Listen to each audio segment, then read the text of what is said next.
I think the first sort of thing we do as great leaders is we're supposed to demonstrate empathy. And I think we've failed the millennial generation, which is we haven't demonstrated empathy, but rather have just accused them and expressed our frustrations. The funny thing is so many leaders are so frustrated by this generation that they've given up trying to lead them and now just ask them what they want.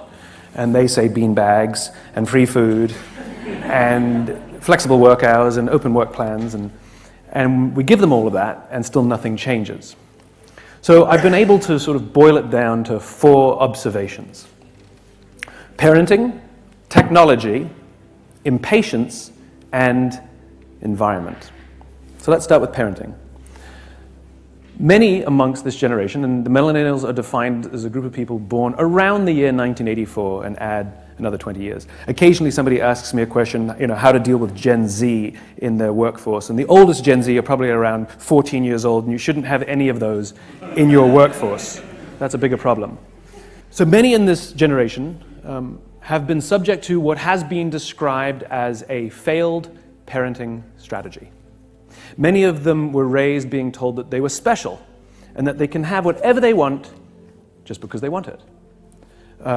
Many of them got into advanced classes in schools not because they necessarily deserved it, but because their parents complained. And then may have even gotten better grades, not because they earned them, but because the teachers didn't want to deal with the parents. In the US, some have been given things called participation ribbons, which basically means you get a medal for coming in last. The idea being we don't want anybody to feel left out, and we want everybody to get a reward. The problem is it doesn't actually work, and the science on this is pretty decent. We know that it devalues the reward for the person who actually works hard and comes in first, and it actually is embarrassing for the person who knows they don't deserve it, and it actually makes them feel worse. And then they graduate, and they get a job, and instantly they discover they're not special. And instantly they discover that you can't have whatever you want just because you want it.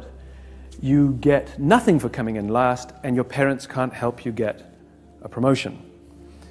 I've even heard stories of parents complaining that their kids didn't get a promotion. I've heard stories of parents filling out job applications, which is sort of astonishing. But in an instant, many in this generation have their entire self-image completely shattered immediately. And what that results in is it shakes their self-confidence. And so you have a disproportionately high number of people of an entire generation growing up with lower self-esteem, lower self-confidence than previous generations. And remember also, they've grown up in an Instagram, Snapchat, Facebook world where they're exceptionally good at filtering, presenting themselves as they want to be seen, curating their lives even. Every sunset looks a heck of a lot better on Instagram than it does in real life. In other words, they're very good at displaying how they want to be seen. So they sound tough, and they sound confident, and they say things like, "Ask us, we know," where the reality is they don't know, they're incredibly uncertain, they're incredibly unsure, and they don't want anybody to know. The second observation is technology. Now, we know when we engage with cell phones or with social media, we get a hit of a chemical called dopamine, right?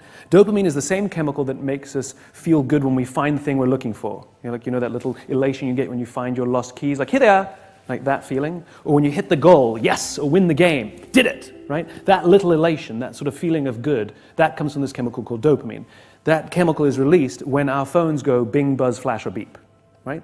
It's why when we're feeling a little bit down or feeling a little bit sorry for ourselves, we send out 10 texts to 10 friends. Hi, hi, hi, hi, hi, hoping to get a response because it actually makes us feel good, right? Now, dopamine is the same chemical released in alcohol, nicotine, and gambling. And almost all addictions are dopamine-based addictions, right?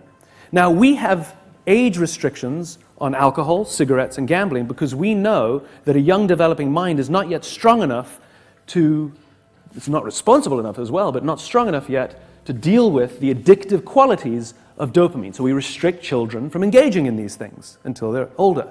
But we have no such age restrictions on social media or mobile phones. So this is very dangerous, right? when we're very, very young, the only approval we need is the approval of our parents. That's all we need, right? And as we go through adolescence, we start to make this transition where we now crave the approval of our peers. Very frustrating for our parents, very important for us. It allows us to acculturate outside of our immediate families into the wider tribe. Very good, very important, right? It's a time of high anxiety and high stress, and we're supposed to learn to rely on our friends. Some people, quite by accident, discover alcohol and the numbing effects of dopamine that helps them cope with the stress of adolescence. That connection becomes hardwired. And so for the rest of their lives, when they suffer any kind of extreme stress, social stress, career stress, financial stress, they won't turn to a person, they'll turn to the bottle, right? Now, as I said before, social media and mobile phones also release dopamine, and we have no age restrictions on this open access. It's the equivalent of throwing open the liquor cabinet and telling our teenagers, try the vodka to help you get through your teenage years, right? And that's what's happening. Unfettered access to a highly, highly, highly addictive device, right? And like all addiction, in time you waste time, waste resources, and destroy relationships. In other words, there's an entire generation not only growing up with an addiction, but growing up with a lack of coping mechanisms. They haven't learned and aren't learning the social interactions that we need to learn to deal with stress in our later life. So what happens later on in their lives when they suffer stress, they're not turning to each other, they're not turning to people, they're turning to devices and they're turning to social media. And for some, their entire self-worth comes from how many followers they have, how many likes they get. It can be devastating if somebody unfollows them, right? And any kind of work stress, they're not going to people, right? Total lack of those coping mechanisms. I've talked to lots and lots and lots of millennials, high school kids, college kids, recent college grads, and they will admit to me, their words, not mine, that they struggle to form deep, meaningful relationships. They will freely admit that most of their friendships are superficial. They will freely admit that they wouldn't be surprised if their friends canceled on them because they got better plans somewhere else. And when that happens, there's no sense of how to deal with that stress. And so you have an insecure generation that doesn't have the coping mechanisms how to deal with the stress. And we're starting to see some of the impact of that. We're starting to see increase in suicide rates. We're starting to see increase in drug addiction and depression. Universities are dealing with an epidemic that they've never had to deal with ever before, of students requesting leaves of absence due to depression. We're seeing the rise of sale of depression drugs, all of these kinds of things. Accidental deaths due to drug overdoses, these are all on the rise. Even mass homicide. In the United States, with over 120 school shootings in the past decade, something like 70% of them were perpetrated by kids born after the year 1980, right? It gets worse. They're accused of being entitled. I think that's unfair. I think it's a misreading of the tea leaves. We're not considering the way in which they've grown up. They've grown up in a world of instant gratification. If you want to buy something, you go on Amazon and it shows up the next day. If you want to watch a movie, you don't check movie times, you simply log on and start streaming. You don't even have to wait week to week to week to watch a TV show, you just binge watch the whole weekend. Heck, if you want to go on a date, you just swipe right? You don't even have to learn the skills of hey, right? And you never have to learn to say no when you mean yes, and yes when you mean no, and yes when it goes out the window, which only exaggerates those lack of social skills that's so important for all of us as social animals, right? The problem is they've applied this sense of instant gratification to all aspects of their lives, including career satisfaction and relationships. They go from relationship to relationship to relationship, and they go from job to job to job. I've sat down with some fantastic, smart, idealistic, hard-working, wonderful millennials, and I asked them, how's your job going? And they go, I think I'm going to quit. And I go, why? They say, I'm not making an impact. I'm like, you've been here 8 months, right? It's as if they're standing at the foot of a mountain and they can see the thing they want. They can see the summit, impact, or whatever it is that they want to do. What they can't see is the mountain, this large, immovable object. And this is not about doing your time. I don't care if you climb up the mountain or take a helicopter up the mountain. I don't care. But there's no getting around the fact that you have to go up the mountain, right? They treat love or job fulfillment as if it's a scavenger hunt, something you look for. Like, I found love. It's like it's not under a rock, you know? Love is something you have to work very, very hard every single day to stay in love. It's not a discovery. And the same thing with job fulfillment and job satisfaction. Going from job to job to job to find this mythical thing called fulfillment, to feel like I'm making an impact. The problem is it's not something you find. It's something you work at every single day to enjoy. The act of taking care of those around you so that they will take care of you becomes fulfilling. And so the journey is what matters, not the summit. Career or life or relationship, whatever one you want to pick, is the journey. This very, very difficult uphill climb that has boulders and trees in the way. And sometimes there's an incredible view, and sometimes it's cloudy. And sometimes it's a straight path, and sometimes it's rocky. And the only way to get up the mountain is with the help of someone else. But if we aren't developing those skills, then we're going up the mountain alone, which feels really, really hard. Which gets to the fourth and most egregious of all the observations, which is environment. The standard corporate culture, the standard work environments that exist today are largely left over from the 80s and 90s. They're largely based on theories from decades ago, right?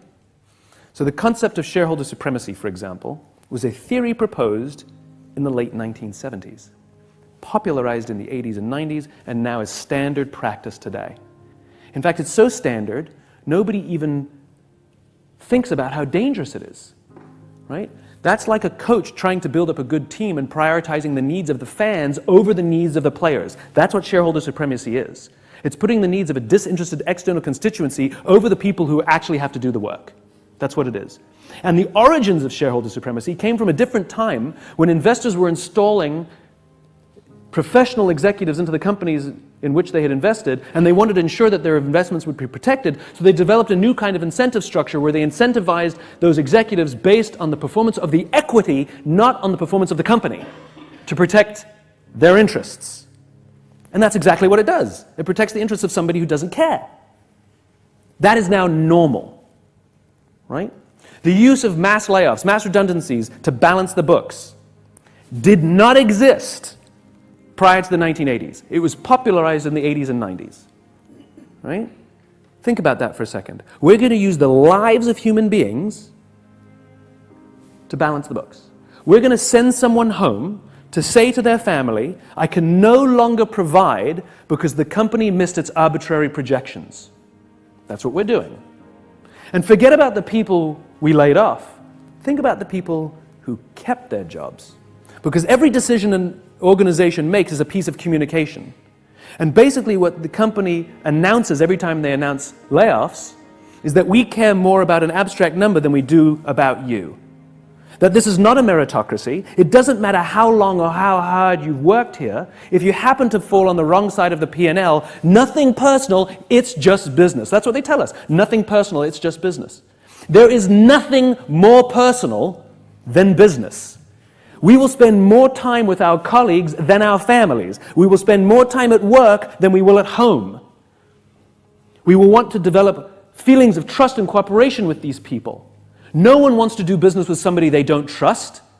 If somebody offers us a lower price but we don't trust them, we won't do business with them. We would rather do business with a handshake and no contract than a contract with no handshake. It's the most personal thing in the world.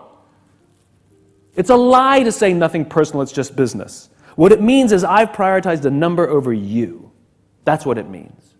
And it completely destroys any trust or goodwill that has been built up inside the organization over the course of years. It's like cheating on someone you love. You spend years to build it up and you destroy it in one decision. And it is very difficult to build it back up again. And then you do it again the following year. And then you ask people to give their blood, sweat, and tears, and you're trying to say we're building a culture of innovation. And people ask me this question all the time. Simon, how do we get the most out of our people? Like they're a towel that we just, just one drop more, right? What a terrible thing to ask. That's like saying, how do you get the most out of your children? Ugh. right? How do we help our people perform at their natural best? That's the question leaders should be asking, but aren't.